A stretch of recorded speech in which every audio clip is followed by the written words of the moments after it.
You can think about the functionality, you can think about all the features, but at the end of the day, it's got to come down to either the user or the customer.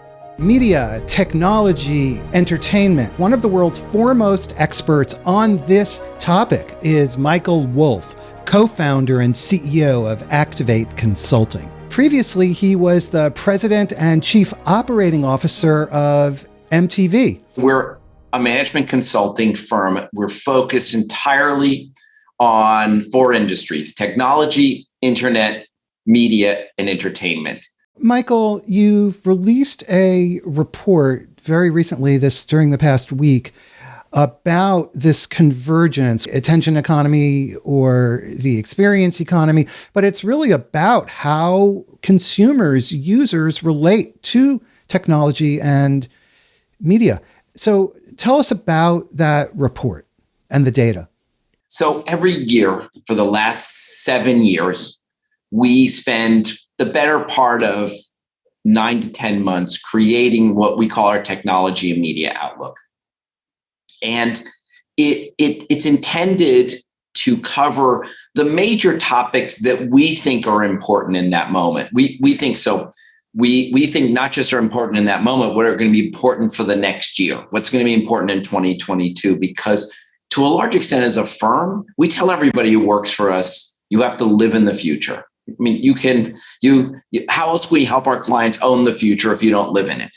And so we're always looking forward. What's going to happen next year? And so this year, we just put this out last week. It's about 200 slides. They're all available on our website, and that's activate.com. And it covers the major areas, not only that we think are important, but that we think are going to be critical.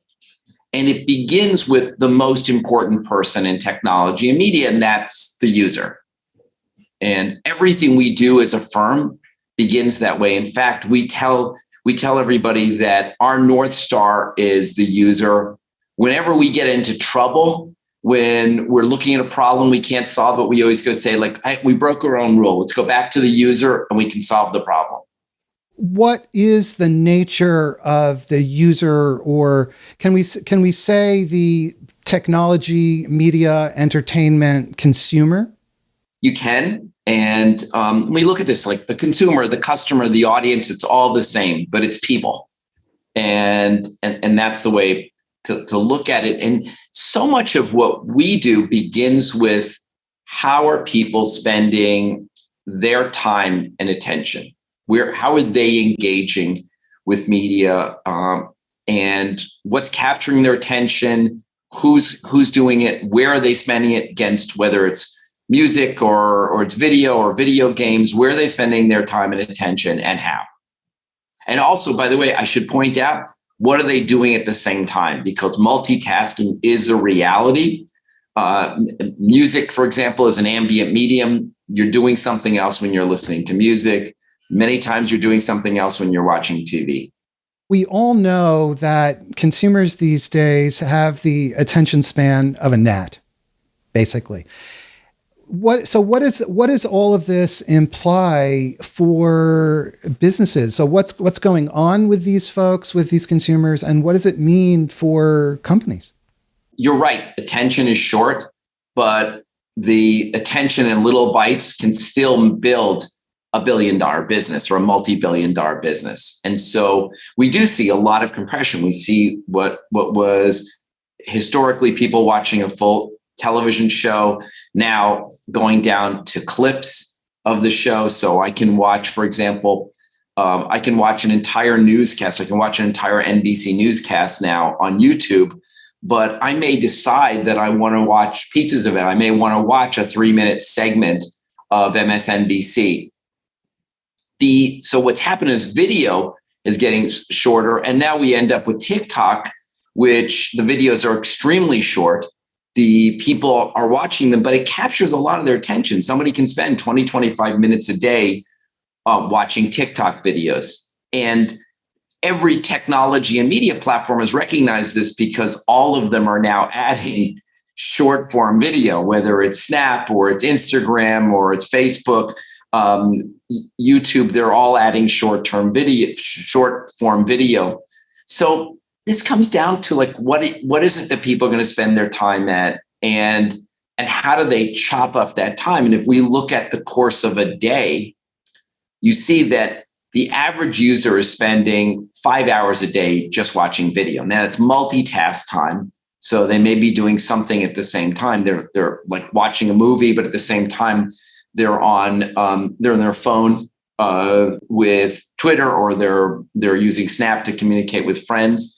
So it's short attention spans does not mean necessarily short time spent with technology and media.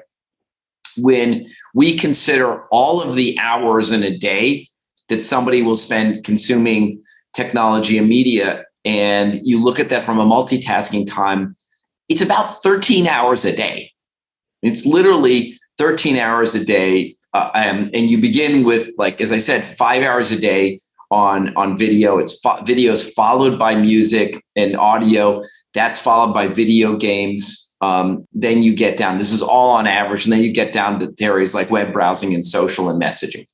What I find kind of extraordinary is, on the one hand, you've got TikTok videos that are just a few seconds in length and that are explicitly designed to capture our attention, move on to the next, to the next, to the next, to the next, to the next, and grab you there. But at the other end of the spectrum, you have games like Second Life or the metaverse that Facebook is now talking about that are designed to bring you in and absorb you for much of your daily working life even. See, even if you have a short attention span, you may be spending a great deal of time in a game. I mean, you may spend a lot of time in Red Dead Redemption or in Grand Theft Auto because there's so much happening. So short attention span doesn't mean short time spent in a medium. On the contrary, the game is set up to capture that short attention span and keep you going. And I think that when you consider many of the major forms of media, yes, there's long form is important. I mean, people are binging shows. I mean, my wife and my kids and I, we binged 2 seasons of Ted Lasso. So and our attention was focused on watching that. We're going to see both. It's at both ends of the spectrum. We have a question from Twitter, and Chris Peterson asks, if short form video is taking off, what's the big differentiator between, he says, Vine and TikTok? Vine was Twitter's streaming video that they no longer have. So what makes TikTok so successful? And Vine died on the Vine. They canceled it. They killed it off. There's some big differences. One of them is Vine, similar to YouTube, they're influencer medium. The videos that are the most popular tended to be from influencers. So, like, one of the best influencers on Vine was Josh Peck from, you might remember from the old Nickelodeon show Drake and Josh. And so it's almost as if, like, if you weren't a well-known creator or influencer, nobody watched you. But it's a similar challenge with YouTube. TikTok, everybody's a creator. Everybody can be a star. You've got stars like Charli D'Amelio, but you also got people that nobody's heard of. Daniel Mack, who you never see. Daniel Mack is the guy that goes up to people and says, "Hey, what do you do for a living? And did you go to college?" And what we see is the algorithm serves up not only what you're interested in, but what you're going to now, but what are you going to be interested in next? And sometimes you look at your algorithm, for some reason, I'm getting a lot of videos of people taking care of alligators. I don't know why, but it engages you. Now, of course, you can just swipe past them. The medium is really set up in a way that you go fast. You don't like what you're seeing, you go fast. You push for it. If you want to see more, you can go deeper, and the algorithm learns what you like. But also, as importantly, everybody can create TikToks. And it's much, and by the way, you don't know, the algorithm will end up serving it to a bunch of people. So we are becoming slaves to this algorithm, and television for many years now has focused on grabbing attention. You were president of MTV Networks. So is that an important part of this convergence now between media and technology, this intersection between media, technology, and entertainment? Technology over time, if we go back to the beginning of the entertainment business, you can see that technology continued to create new opportunities, new exploitations for content, and new ways, most of all, for people to experience it. And so we went from broadcast television and then to cable television. Cable television gave us a wide assortment of programming of linear channels to watch. And what's happened in the last 15 years is that people are increasingly deciding what they want to watch. So in the past, they were subject to a schedule. You had a scheduler at each of these networks. Today, what's most important are the shows, the personalities, but also the viewer's ability to decide what they want, or the platforms, the algorithms that say, here's what you should be watching. Here's what should be of interest to you. So stars and shows that in the past existed on television, now they're going to exist in different forms, chopped up. I mentioned news earlier. People are watching. They're watching the shows that they like, the personalities and shows that they like on television. But to a large extent, they're increasingly watching them on YouTube because I don't have to wait for the newscast. And so whatever network it might be, then I can watch it. Yes, whatever you're interested in, whether it's Hannity or like whoever, Anderson Cooper, you're going to be able not just to watch them on their channels, but also go into YouTube or on their own sites and pick out what you want to watch. It's a dramatic difference in terms of the amount of control that the viewer has. So then does the issue or the fundamental point become this using the algorithm to give the users the appearance of control, and at the same time serving up those bits of information that the user, based on the data and the history that the algorithm determines, that the user will find engaging? And so there we come back to engagement and attention. Precisely. It's the recommendations are important. Algorithm sounds like a scary term, but it really comes down to recommendations. And yes, you want to get yourself lost. You can get lost in YouTube for a long time. You can, because it keeps serving up. I mean, during shelter in place, my family and I did a lot of cooking, and every time there was a cooking video, like we learned how to make an omelet, there were 3 more that came up, showed you how to make an omelet in 3 different ways. So this is about, it's no different than the advertising that's at the end of a program that says, watch the next one, or in the middle of a program that says, coming up on the next hour. This is, it's another set of recommendations, and it makes it a very exciting experience for a lot of people. It completely makes it engaging. And as you say, one can get fully absorbed. Now, Michael, you used the term influencers earlier. One of the topics that your report touches on is this notion of super users. Can you explain super users and tell us why that's so important? We've observed over the last years when we've done our research, we've observed that there are a set of consumers, and they're about 26% of all users, who account for the great majority of usage in media, in across all forms, in e-commerce, in terms of subscriptions for wireless plans. And those users, we call them super users. And they're going to be increasingly important to anybody that's in these industries, but they're also going to be important more broadly because they account for like a disproportionate amount of the spend. I mean, they account for almost that 26% accounts for almost 70% of all spend on e-commerce. It accounts for almost 80% of all spending on video games, or even more when you're looking at audio and podcasts. And so in the past, companies looked at the world and they said, we're going to do broad marketing. Similar to it's the transition from mass marketing. Today, we believe strongly that if you're operating an e-commerce site, if you're doing online grocery, whatever you might want to do, your critical task is identifying super users and super serving them.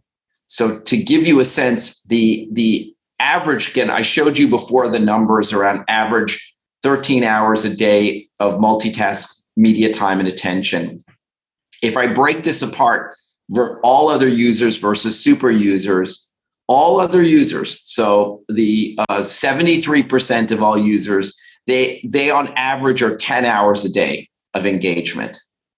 Super users, almost 17 hours. I mean, that's how you come up with this average. And it's extraordinary. And by the way, a lot of times they're the same people. The same people are over-indexing on using audio, or the same people who over-index on video. It has to do with this interest and propensity to spend time, this interest and ability to spend money, and we're at a point where practically every business is saturated, has reached a large percentage of the population, and so now you got to go for the people who are the most valuable. Is there a relationship between the super users that you were describing and influencers, people who are nexus points that other folks listen to? Your super users end up being the amplifiers. In other words, if you're a super user, you're going to watch you're going to watch TikToks, you're going to watch YouTube, you're going to watch something else, and you're going to see those influencers, and you're going to point out who they are. You're going to amplify them to your friends, and that's the other thing we see, which is these are people who make a huge difference. They tell their friends, they amplify, they post themselves, and so it's hard to become an exciting and an overwhelming influencer without super users serving as recommenders for you and amplifiers. I know that's a lot of big terms, but it really just comes down to going to create influencers. They got to go for the people who are the most interested in watching the most. So we have another really interesting question from Twitter, and this is from Arsalan Khan. And Arsalan says, we're moving towards these great experiences on the consumer side, but why is our business software still so horrible and boring? I think that some of this is enterprise software tends to move a lot slower. There's in consumer applications, the operating philosophy is launch and learn, keep testing, go and update. Enterprise software, business software, you got to get it right. Somebody can't lose a text, but already we're seeing experiences that enterprise experiences that are getting consumerized. So Slack has been fantastic in terms of messaging inside of a lot of companies. It replaces iMessage and WhatsApp and Signal and others that weren't so great. It certainly replaces email for a bunch of people. And there's all the add-ins and the plugins that make these into like great ways of getting to know your colleagues or doing your work or in your workflow. And then there are applications that are fun. I mean, there's an application called Donut that randomly selects somebody in your company that you don't know, and the two of you should get together and have a coffee. And in these days, a virtual coffee or virtual Zoom coffee. Facebook just launched their program Horizons, which is you put on an Oculus headset and you can meet with other people in a room with their avatars. It's definitely gamifying an experience. So I agree. I think that enterprises will go a long way. That in both cases, in cases of consumer and enterprise, we're going to see them reversing polarity. So what I mean by that is Microsoft has its HoloLens, which is really an incredible AR, augmented reality headset. It's very expensive. It's over $2,500 compared to an Oculus, which can be cheaper model, $300. And we know that's going to be consumerized. We know that device for it to it's a superior device, but it's going to be at a cheaper price point so that not only can consumers use it, but it can be widespread usage within businesses. And actually, I've spoken with a number of enterprise software companies that are using virtual reality and augmented reality for things like repair, maintenance. So the repair person shows up at the location instead of having a thick set of manuals or even an iPad. They can actually see the part, and the part gets exploded, and they see it in context with the instructions. I mean, that's a very practical use it's a basic use, but a very practical use in the enterprise for this kind of converging technology. It gives you a sense what you're seeing today is only the beginning. So if I'm repairing an aircraft engine, I have my AR headset on, it's going to be about the diagnosis, running those all sorts of statistics on it, making sure that the parts are in good shape, going back and being able to forget it's not a standalone device. These are devices that are hooked into tremendous amount of processing power. And in fact, we believe from all of our research that augmented reality will be a much broader set of applications because of enterprise. If I'm a doctor, I should be able to use the processing power as well as the visual power of the headset, so I can look at a patient and I can know what's going on them. I can do much better instant diagnosis than I would have been able to do going back to an iPad or looking up symptoms in another way. I think the issue in the enterprise, as you said, in this case, is the size and the weight of the headsets. Right. It looks like a hard hat with a visor. That's what it looks like. And a boom microphone. Now, Michael, you've brought up Facebook several times. And of course, Facebook just announced that they are now the Meta company building the metaverse, and they will invest billions of dollars over the next decade. Tell us about the metaverse. What is the metaverse, first off? You would have thought that 2021 was the year that everybody discovered the metaverse. Bear with me for a second, because I'll tell you I'll give you our definition. But people have been talking about this for the longest time, and going back to games or applications like Second Life and Sims, where you could go and spend a great deal of time in a virtual world, in some ways a digital twin of the world that we're living in today. But if you look at the kinds of things that people are talking about today, the digital twin of the world, there's really only one set of examples about that, and that's video gaming. And because we look at Fortnite and Minecraft and Roblox and a whole set of other games, Decentraland and others, you begin to see these are experiences inside of games that are not about gameplay.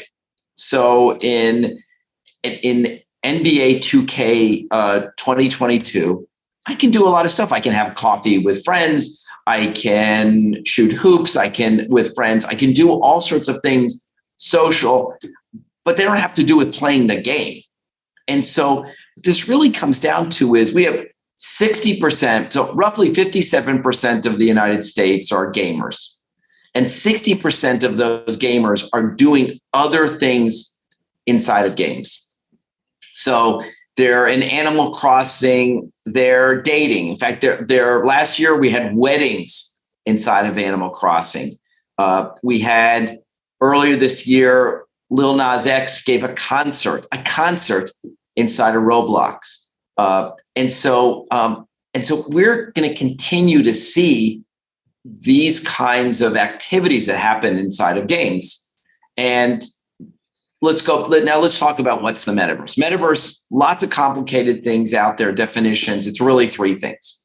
It's non-gaming activities inside of games, or those are the metaverse platforms. Second of all, it's users. It's users being as creators, users being able to create their own games, their own applications, bringing in the things that they want to do. And then third of all, it's virtual reality as the way of experiencing those virtual worlds, and augmented reality as the way of bridging from a digital world into a physical world. That's it. Those are the things. Eventually, we'll get to this entire digital twin of your universe where you'll do everything inside. All digital activities, search, social, messaging, events. You should be able to do those in, let's call them games today, but metaverse platforms in the future. Our point of view when you look at Facebook renaming itself Meta, Microsoft talking about an enterprise metaverse, each of these companies are talking about their own metaverse platforms. They're not necessarily interoperable. There's not going to be one metaverse. Like, let's forget about that. It's not one metaverse. It's not like one internet. There's not going to be any one company that will own the metaverse. And those big technology companies, one way or the other, have to get into video games. And if you think about all of the elements of video games, whether it's a video game service or it's a headset or it's video game studios, or cloud gaming, each of the major technology companies, they're playing in some of those areas, but they're not playing in all of them. The ones that are, by the way, the closest to playing all of them, surprise, the company that's supposed to be the enterprise company is Microsoft. And then you look at Sony and some others, but Facebook, there are a lot of white spaces. Facebook really doesn't have the kind of games yet that are these deep involved metaverse platforms. So I've given you a long explanation, but the other part of this that is so fascinating is you're going to see activities, economies inside of these games. Economies, Roblox already has an economy. People can create your own games. You can charge for them. You can already participate in e-commerce. There are brands, everything from Coca-Cola to Citibank, that are already building branding inside these metaverse platforms. And so you've got an economy, you've got all sorts of activities. We're going to see more of this. It's not going to necessarily be one day we wake up and boom, there's the Facebook metaverse. This notion of there not being a single metaverse, when you say it, it seems like an obvious point. Of course, every major tech vendor is going to want to build their walled garden, just as we have the Google ecosystem, Microsoft, Facebook, Apple, and so forth. What's the path to get there? What do you see happening realistically over the next several years, as opposed to, looking 10 years and tens of billions of dollars out? Just over the next few years, where is this going to be going, and what will be the impact on business leaders? We ask everybody in our company, we tell them you have to live in the future. We're looking at the near future, not necessarily the future that's too far off. So that's why it really makes sense to talk about it this way. We're going to see a number of things that are going to happen in the next year. Every one of the major technology platforms is going to try to find a way in which it can create their own immersive environments. And as I said earlier, it's most likely going to start with games and then branch out from there. We are going to see a massive amount of investment in everything from interactivity to digital property to augmented reality, virtual reality. And it's not just going to be from technology companies. It's going to be from brands that want to have a role in this. It's going to be from companies that want to sell digital merchandise and be online. So I think we're about to see a massive wave of investment from a large number of companies all trying to stake out their position. And part of the reason why there's not going to be no one company is going to own it all, because everybody learned the lesson of the internet created monopolies. I mean, right now we have Google, Amazon, and Facebook, which control most of the advertising around the world. And you end up with, it's very hard for smaller publishers and smaller companies to succeed in this. No one's going to make that mistake again. Nobody's going to let that happen. The people that in the same way that the people that dominated media didn't end up dominating the internet. There's no media brand that really made that transition or that turn in the way that it ended up. The biggest media companies did not end up being the biggest internet companies. So we should see a lot of investment here, and it's going to be exciting for users because there's going to be so much more that you can do. But you're going to have to get comfortable with this kind of level of immersion into digital environments. It's you can go in and go out, but it is very analogous to games. Michael, many of the people who watch CXOTalk are business leaders in enterprise, various types of enterprise businesses. What does all of this mean for business leaders? You know, when we talk about the attention economy or the experience economy, and I think about personalization, there's so much emphasis right now on personalizing marketing, for example. So what does all of this mean for business leaders who are listening to this and saying, okay, great, there's all this stuff swirling around. What do I do? If you're not thinking about how do you create a better and extensive experience for your consumers, you're going to miss out on a huge wave of opportunities. And it's looking at this, and we look at this all the time for our clients, our enterprise clients, big business. We're always looking at what can you do that can add a level of interactivity, a level of entertainment, a level of deeper involvement and engagement. And I mean, some examples are from e-commerce. It's Porsche now has an app where literally your driveway becomes a showroom. You can take your phone, you can look at your driveway, you can see or anywhere else, you can pick out the color of your Porsche, you can pick out the wheels, you can turn the device and see how that would look around. Another example of that is IKEA. IKEA has apps that allow you can go in a room, you can look in your living room and see how would that sofa fit there. I mean, it's way before a moving van shows up. And we're going to see that kind of interactivity that users are really comfortable with in consumer applications and moving into the enterprise. And I mentioned Slack earlier, but it's not just going to stop there. Zoom, an application that if we look at it at the beginning of last year, video conferencing wasn't something that was as widespread. Today, it's as easy as Google Hangouts or Teams or Zoom. So I expect that every company that we work with is looking at the experience economy. They're creating two-sided marketplaces. They're bringing buyers together in a way that is modern, in a way that provides an experience. You can't, if the experience isn't as good as what you can do as a consumer, you're going to lose because the bar has already been set for what people view as quality and engaging and worth their time. Every technology executive that I speak with, And you speak to a lot, Michael. I definitely speak with a lot, from very large technology companies to startups. And universally, people talk about replicating that consumer experience in enterprise software.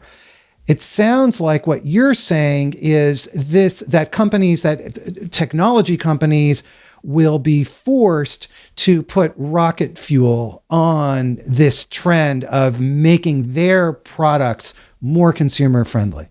Absolutely. The rocket fuel. I love the analogy, Michael, because it's really about accelerating these applications. And so being able to know if you're in a company and you're ordering parts, or you're providing services, or you're selling trucks or cars. We for example, we view cars have been one of the categories that have been the slowest to move online.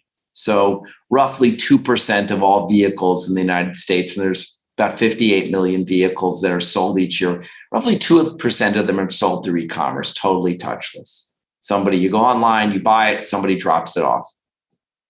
Sites like Carvana and Vroom, they've now changed that. You're comfortable selling your car online. You're comfortable buying a car online. So we see the 2% going as high as 15% within the next 3 years. That experience wouldn't be. You can't deliver an experience that's any worse than what you can do on Amazon. I mean, you want a buy it now button. You want to be able to select what you want. You want to be able to select a set of colors or a set of features. But then from that point on, it's got to be a great consumer experience. If this happens, and we strongly believe our forecast is correct, then 15% of the 60 million cars that are likely to be sold in 3 years are going to be sold touchless through e-commerce. That's over $150 billion in e-commerce revenue that wasn't there before. A category you can spend an enormous amount of money on a car, and it's a category that you would have thought a couple of years ago wasn't going to go online so quickly. We have a few more questions from Twitter. So, what will the metaverse economy look like? Any thoughts on that? It's going to be a lot of the transactions that you can do today in the real world, owning property, advertising, banking, selling, buying. It's a lot of anything you can do in the real world or in the virtual world, you'll be able to do in metaverse. We have another question from Arsalan Khan. Thanks, Arsalan. And he says, are there opportunities for cross-industry experiences that connect different organizations together and provide seamless experience across different companies? I'm thinking, for example, supply chain, business partners, things like that. Think about it quite simply. You're going to have a number of different metaverse platforms from each of the major technology companies and media companies. So what bridges it? They're not interoperable so easily. So what bridges it? It's applications, it's payments, it's Spotify, it's e-commerce. It can be business e-commerce, it can be consumer e-commerce. So the connections are going to happen through third-party applications, and the third-party applications may be ones you own. If you're selling cars, you're going to sell them in every metaverse platform, not just one. And another question, I love taking the questions from Twitter and LinkedIn. It's great. So you gave examples from CPG, consumer packaged goods companies. How will the experience economy be meaningful to industrial companies? Some of this comes down to the interface. Some of it comes down to the information that you can get. So great example of this is it's less industrial, but let me start with industrial. It's industrial. It's using applications like augmented reality to bridge that gap between what you're doing on your computer or on your phone into the real world. We talked about those kind of applications in terms of repairing an aircraft, but there's going to be a great deal more. And it's going to be about creating marketplaces. We're going to see marketplaces for everything from parts to automobiles to materials. And the marketplaces are much more efficient, and those have to be presented in a way that is an experience that is as good or better than what a consumer can do in a lot of other places. So again, placing the user in the center and making sure, as you said, those experiences are as good or better than what the consumer can receive elsewhere. As an enterprise, as a company, you can think about the functionality, you can think about all the features, but at the end of the day, it's got to come down to either the user or the customer. Great example of this is what's happening with legal information. You are able to, so much better than it was before. It applies a number of the mechanics that augmented reality, artificial intelligence to something a number of years ago that somebody had to sit there in a book and go through and find. Michael Wolff, any final thoughts about the application of this, or about this convergence and how it relates to business people? Any final thoughts at all? First of all, the user will really remain supreme. Expect that interactivity for business applications and consumer applications look to things like video games and think about how they can be emulated in what you're doing. And then finally, expect that a lot of this is going to be enabled by technologies that we haven't talked about today. 5G, 6G, much more processing power that are going to put more control into the hands of users and are going to make it so much easier to access everything. Okay. A very quick 45 minutes. It's gone by really fast. I'd like to say a huge thank you to Michael Wolff. He is the CEO of Activate Consulting. Michael, thank you again for being here. I really, really appreciate it. And thank you to everybody who sent in questions via Twitter. This is really exciting to do this. And thank you so much, Michael. I've had a great time. And as Michael said, a huge thank you to everybody who watched, and especially to those folks who contributed questions. Now, before you go, please subscribe to our YouTube channel, hit the subscribe button at the top of our website, and tell your friends so we can send you our newsletter. It's a good newsletter. We won't spam you. Thanks so much, everybody. Have a great day. Check out CXOTalk.com, and we will see you next time. Bye-bye.